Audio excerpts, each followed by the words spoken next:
name is Iron Mike Tyson. And, this is just a small glitch in the system, a temporary setback. If you watch Tyson train, he's quick, he's fast, he moves like he did 20 years ago. I'm friends with both guys. Love Mike to death. Jake Paul just got a brutal wake-up call from boxing experts who absolutely shredded him for picking easy fights. And as if that wasn't enough, Mike Tyson showed up and shook the boxing world, reminding Jake that he's way out of his league. Looks like Jake's confidence might not survive this one. And honestly, as always, Jake Paul is walking into something he probably thinks he's ready for. But let's be honest, he's not. Floyd Mayweather didn't just give him a friendly warning. He flat out told Jake, "You're in for a massacre." And coming from a man with a perfect 50-0 record, that's not just a casual comment. It's a sign that Jake's in deep trouble. Mayweather knows what it's like to fight legends. He's done it. He's faced guys like Manny Pacquiao, Oscar De La Hoya, and some of the toughest names in the sport. So when Mayweather talks about Jake's future looking grim, you better believe it's serious. The word massacre here isn't just for dramatic effect. Mayweather isn't one to throw words around lightly. He's seen Mike Tyson up close, and he knows what kind of fire Jake is about to walk into. We're not talking about the Jake Paul YouTube spectacle that everyone's used to. This is Mike Tyson, a man who doesn't just win fights, he ends them. Remember, Tyson's got 44 knockouts under his belt. These aren't lightweight social media stunts. These are knockouts that left his opponents wondering if they'd ever stand again. So when Mayweather talks about Jake being in for a massacre, it's not hype. It's the cold, hard truth. And if Jake hasn't realized that yet, he's about to. Then there's Tyson himself. He's not exactly sugarcoating things either. His message to Jake was blunt, brutal, and terrifying. "I'm going to mess you up. Be in good shape. Your health depends on it." Now, when someone like Tyson says something like that, you should be paying attention. This is the same Tyson who bit off part of Evander Holyfield's ear because he lost control in the ring. This is the same guy who knocked out Michael Spinks in just 91 seconds. Tyson doesn't mess around, and his warnings aren't for show. Be in shape, be in good shape, because your health depends on it. Now, that line should be sticking in Jake's head like a bad tune on repeat, but who knows if it is, because Tyson's not someone who throws around empty threats. This is a guy whose career has been built on turning legends into mere mortals in the ring. So if Jake Paul thinks he's stepping into just another flashy fight, he's dead wrong. Tyson's not just some old man trying to stay relevant. This is a man who's been training like he's still in his prime. And according to Floyd, Tyson is an animal in the gym. And let's be honest, if Mayweather, who's fought everyone and seen it all, is getting nervous watching Tyson hit the pads, then Jake should probably start getting nervous too. Tyson's not coming back for fun. He's coming back to remind everyone why he was one of the most feared fighters of all time. He's coming back to destroy whoever is foolish enough to think they can stand in front of him. And right now, that's Jake Paul. You see Mike Tyson hitting them pads, you get a little nervous? Yeah. Bro was running at lightning speed today. He definitely is looking like a... Tyson's history isn't just about winning, it's about annihilation. This man made a career out of not just beating people, but crushing them. But wait, there's more. Joe Rogan, the guy who's seen every combat sport imaginable, had his own thoughts on the matter. Rogan didn't hold back. He straight up said that Tyson's fights weren't just matches, they were executions. Think about that for a second. Rogan's watched countless fights, and when he describes Tyson's performances, it's not about technique or strategy, it's about destruction. Tyson didn't walk into the ring to outbox his opponents, he walked in to finish them. Fast. And Rogan's not buying into the hype around Jake Paul either.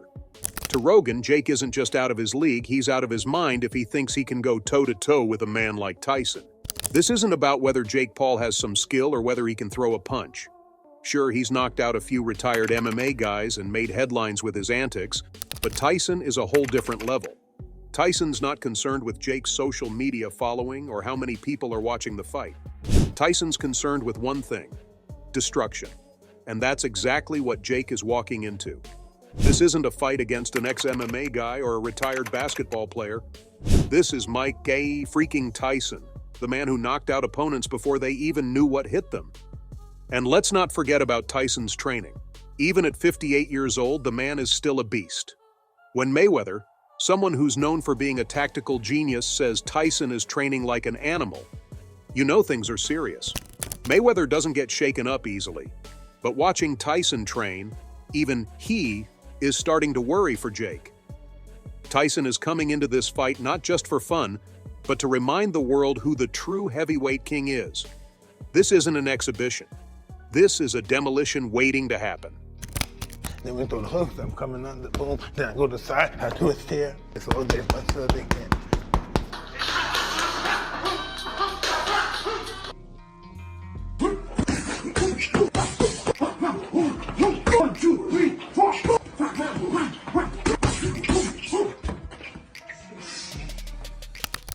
And if Jake Paul doesn't take these warnings seriously, he's going to find out the hard way what it means to step into the ring with the baddest man on the planet. Rogan's description says it all. Tyson's fights display sheer power, with the outcome often decided in seconds. Tyson knocked out Marvis Frazier in just 30 seconds, which should be a giant neon sign to Jake Paul flashing, "This isn't a game." Jake's used to fighting retired athletes or YouTubers, people who pose a threat but nowhere near the level of danger Tyson brings. Rogan knows this, and that's why he's essentially saying, "Jake, what are you even thinking?" And let's not forget why Rogan calls Tyson the baddest man on the planet. It's not just a cool title, it's a reflection of Tyson's career-long dominance. He was out there to crush anyone who dared to stand in his way.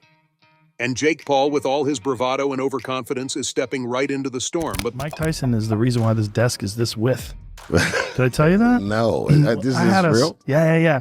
I had a smaller desk that I was planning on using for the new studio. When I'm like, maybe it'd be better if I'm a little closer to the people. But then I did a podcast with Tyson. I did two of them with Tyson. One, when he was high, when he was running Tyson's Ranch. He had a little bit of a belly. He was jolly. He was just high all the time. We had a wonderful conversation. And then next time he came in is when he's preparing for the Roy Jones fight. Oh, and wow. He was jacked. And he had these big ass muscles in his forearms. And he made me so nervous. Like he was so keyed up. You could tell. Like he was ready to go. Oh, he was wow. ready to go. And I'm like, no. Table. I need to be, I need to have some distance. And the worst part? Jake Paul might not even realize how outclassed he is. Tyson is a legend. And legends don't come back to play. They come back to make a statement. Rogan's message to Jake couldn't be clearer. If you're not ready for a demolition, you better get ready to pick yourself up off the canvas. Because let's face it, Tyson isn't coming for a good fight. He's coming to finish you. Just ask Marvis Frazier. Jake Paul's problem is simple. He's got all the fame, all the followers, but zero respect in the boxing world. And Conor McGregor, who's been there and done that, is handing out the tough love. McGregor flat out said, "Don't aspire to be one of these YouTuber fighters. Aspire for world titles. Aspire for the Olympics." Translation, stop chasing clicks, Jake, and start chasing real glory. He's a draw to a bunch of 12-year-olds, prepubescent Disney boys, okay? And if that's what he wants to be, fantastic. But if he ever wants the respect of the fight community... Max Kellerman, another boxing analyst, agrees. Both Bisping and Kellerman think Jake's stepping into the ring with a lion when all he's known are kittens. Tyson isn't washed up, and if Jake thinks he's going to add Tyson to his list of viral knockouts, he's in for a rude shock. Sure, Jake has been carefully building his name, but this time, he's in way over his head. And Bisping's critique isn't just harsh because of Jake's YouTube fame, it's about respect for the sport. Guys like Bisping and Kellerman see Jake's rise as a joke because he hasn't put in the hard work against real competition. Bisping doesn't think Jake is ready for Tyson, and honestly, neither does the rest of the boxing world. This isn't a game of likes or followers, it's a fight. And Tyson? Well, Tyson isn't about to be a footnote in Jake Paul's highlight reel. All these voices, Mayweather, Rogan, Hogan, they're all saying the same thing. Jake Paul is walking into something he's not ready for. Tyson isn't just here to win. He's here to remind everyone why he's still the baddest man on the planet. And Jake, he's just the next guy in line to learn that the hard way. If you're ready to see how this epic showdown unfolds, make sure to hit that subscribe button and ring the bell. You won't want to miss what's coming next in the world of boxing.